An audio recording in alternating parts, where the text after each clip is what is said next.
Hello everyone, very welcome to step up academy. चलिए जी, आज का लेक्चर शुरुआत करने से पहले आई होप सो आप लोगों ने इसके पहले का लेक्चर देख लिया होगा, जहां हम लोगों ने प्राइमरी सेल्स के बारे में बात की थी। और प्राइमरी सेल्स की कहानी हमारे पास में ये थी, जो कि नॉन रिचार्जेबल सेल होते हैं, जहां पर हम लोगों ने ड्राई सेल या लेक्लांसे सेल की बात की थी। ठीक है, चलिए अभी हम लोग बात कर लेते हैं हमारे पास में मौजूद मर्क्यूरी सेल की। ठीक है, अगर आप बात करते हो मर्क्यूरी सेल की, तो भाई बहुत इंपॉर्टेंट सी चीज है। आप लोगों ने देखा होगा जनरली घड़ियों में जो कि आपके पास में जो रिस्ट वॉच होती है ना, जैसे कि मैंने अभी पहन के रखी है इस तरह की, तो यहां पर इस तरह के सेल लगाए जाते हैं। इसके अलावा जो हियरिंग एड्स होते हैं, जैसे जो फिजिकली थोड़े से क्या बोला जाता है, जिनकी सुनने की क्षमता, जो डीफ लोग होते हैं जिनकी सुनने की क्षमता अच्छी नहीं होती है, कमजोर होती है, तो उनके जो हियरिंग एड्स होते हैं वहां पर भी इसका उपयोग किया जाता है। इसके अलावा अगर आप लोग वो जो हैंड्स फ्री यूज करते हो ना, वो वाले ईयरपोड्स वगैरह, तो उसके अंदर भी जो बैटरी होती है ना, कुछ इसी तरह की वहां पे भी ये बैटरीज का उपयोग किया जाता है। तो ले दे के इसको कॉमन भाषा में कहा जाता है चपटे वाले सेल जो होते हैं, उनके बारे में आज हम लोगों को यहां पे पढ़ना है। ठीक है जी, चलिए अगर मैं बात करता हूं मर्क्यूरी सेल की, तो भाई दिखने में तो मर्क्यूरी सेल कुछ इस तरह का हमारे पास में दिखाई देता है। अगर इसका डाइसेक्शन किया जाए, जैसे कि बायो वाले बोलते हैं, तो इसको काटने पीटने पर हमें क्या क्या चीजें मिलती हैं, जरा उसको जान लेते हैं।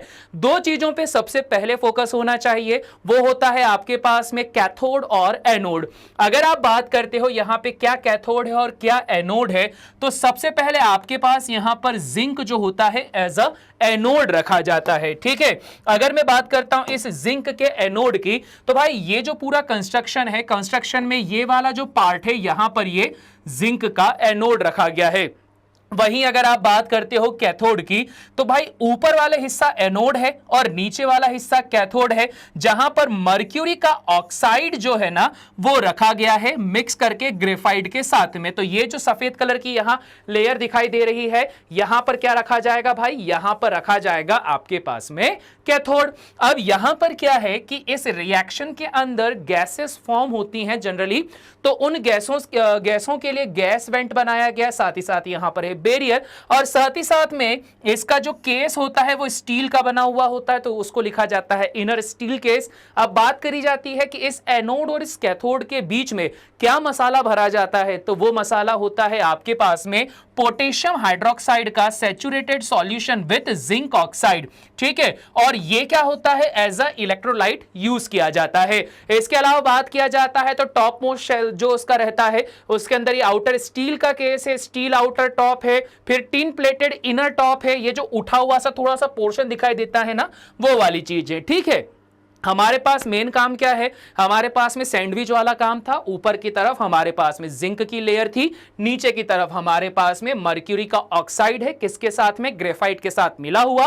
तो इन दोनों के बीच में सैंडविच रखा गया है। जो पैटी रखी गई है वो पोटेशियम हाइड्रोक्साइड की रखी गई है, सैचुरेटेड विद जिंक ऑक्साइड। ठीक है, तो ये इस तरह की कुछ कहानी यहां पर मौजूद होती है।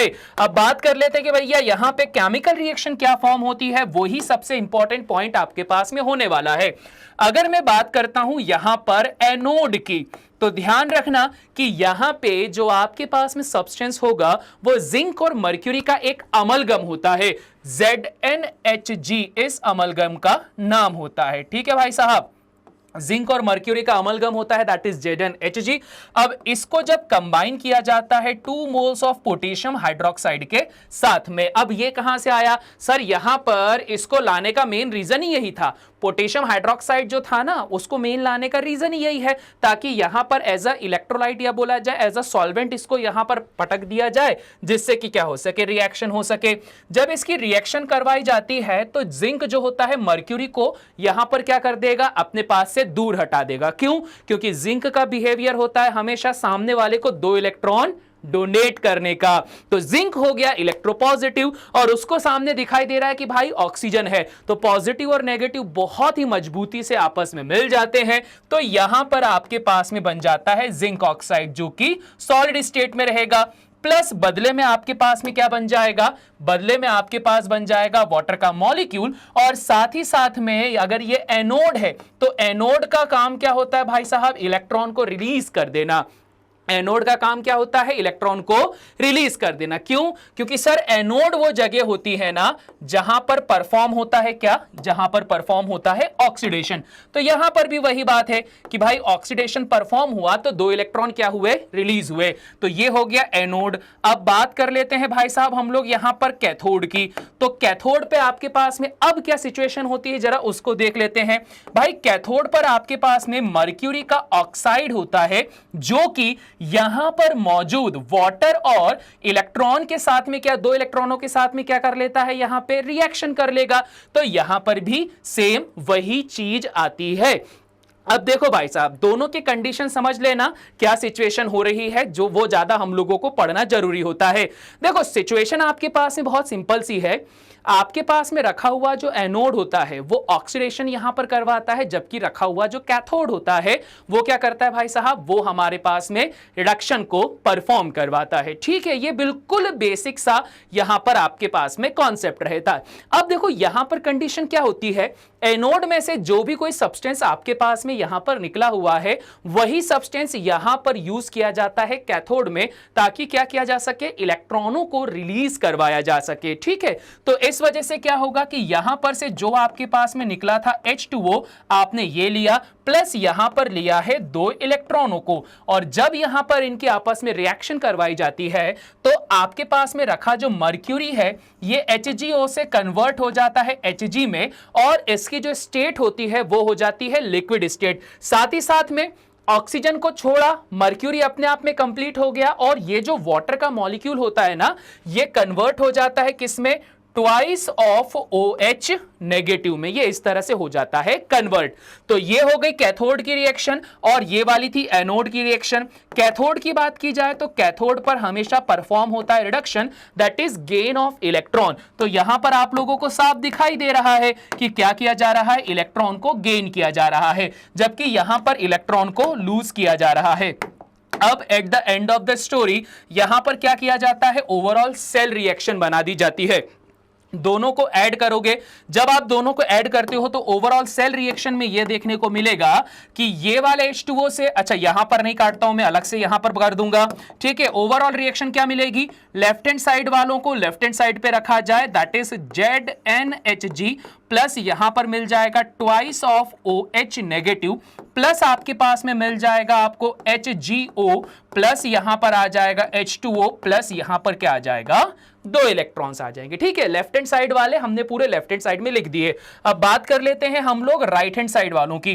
तो राइट हैंड साइड वाले पे क्या आता है, यहां पर आता है आपके पास में जिंक ऑक्साइड जो कि सॉलिड स्टेट में है, प्लस आपके पास में आ जाएगा H2O, प्लस आ जाएगा आपके पास में 2 इलेक्ट्रॉन, प्लस आपके पास में क्या आ जाएगा, मर्क्यूरी जो कि होगा आपके पास में लिक्विड स्टेट में, प्लस आपके पास में आ जाएगा electrolyte form of twice of OH negative. क्या क्या होगा इससे, ये वाला कैंसल, 2 इलेक्ट्रॉन से 2 इलेक्ट्रॉन कैंसल, H2O से H2O कैंसल हो जाएगा। और ये सब कैंसल होने के बाद में at the end of the story हमारे पास में क्या बनेगी, एक फाइनल सेल रिएक्शन बन जाएगी। अगर मैं बात करता हूं कि यहां पर फाइनल सेल रिएक्शन क्या बनती है, तो ये बन जाती है हमारे पास में मर्क्यूरी और जिंक का एक अमलगम, प्लस यहां पर आता है मर्क्यूरी का ऑक्साइड, जो कि आगे जाके जब रिएक्शन करता है तो इससे आपको 2 चीज मिलती है, एक मिलता है जिंक ऑक्साइड, प्लस एक आपको क्या मिल जाता है, मर्क्यूरी इन लिक्विड स्टेट। तो इस तरह से क्या होता है, ये वाली केमिकल रिएक्शन परफॉर्म होती है। अब खास बात ये है कि भाई सेल जब इतना छोटा है तो ऑब्वियस बात है इसमें से पावर भी काफी ज्यादा कम ही निकलती होगी। तो जितनी भी लो वोल्टेज वाली डिवाइसेस होती है वहां पर इसका यूज किया जाता है। अगर बोला जाए कितना करंट यहां से निकाला जाता है, तो यहां से निकाला जाता है 1.34 वोल्ट का करंट निकाला जाता है। मतलब आपके पास में जो छोटी मोटी डिवाइसेस होती हैं जैसे सेल हो गया, क्योंकि इसको एक कांस्टेंट करंट की जरूरत होती है, क्योंकि इसमें रखा हुआ क्वार्ट्ज क्रिस्टल हमेशा तभी रिएक्शन करता है जब इसको एक प्रॉपर अमाउंट में करंट मिलेगा, तो उसी अमाउंट पे क्या करता है, ये फ्रीक्वेंसी को जनरेट करता है। तो इस तरह से पूरी की पूरी केमिकल रिएक्शन होती है रिगार्डिंग मर्क्यूरी सेल के। ठीक है भाई साहब, समझ में आ गया, क्लियर हो गया कि किस तरह से केमिकल रिएक्शंस यहां पर बना के रखी हुई है। अगर क्लियर हो गया है तो फटाफट से पहला इसका स्क्रीनशॉट ले लो, ताकि उसके बाद में हम लोग इसको क्लियर कर सकें। ठीक है भाई साहब, स्क्रीनशॉट ले लिया। थोड़ा थोड़ा सा टाइम दिया करूंगा, जब आप लोग इस तरह के कोई केमिकल रिएक्शंस वगैरह लिखते रहोगे तो उसके लिए आपको थोड़ा सा टाइम मिल जाया करेगा। ठीक है, चलिए जी। तो इस तरह से क्या होता है, इस तरह से कंप्लीट होता है हमारे पास में हमारा मर्क्यूरी सेल। ठीक है, और मर्क्यूरी सेल के अंदर ये पार्ट कंप्लीट होते से ही हमारा लेक्चर भी हो चुका है एंड। ठीक है, अगर इसके पहले के लेक्चर नहीं देखे हैं तो आप उन्हें देख लीजिए, और इसके बाद वाले लेक्चर आपको सीक्वेंस में मिलते चले जाएंगे। और इसी बात पे अगर आपने चैनल को सब्सक्राइब नहीं करा है तो कर दीजिए सब्सक्राइब, वीडियो को लाइक नहीं करा है तो कर दीजिए लाइक, साथ ही साथ में कर दीजिए शेयर अपने सभी दोस्तों के साथ में। और कमेंट बॉक्स तो ओपन है ही, जहां पर आप लोग हमसे डायरेक्ट बात कर सकते हैं। चलिए जी, मैं मिलता हूं आप सभी को नेक्स्ट वीडियो में, तब तक के लिए सभी को टाटा बाय बाय।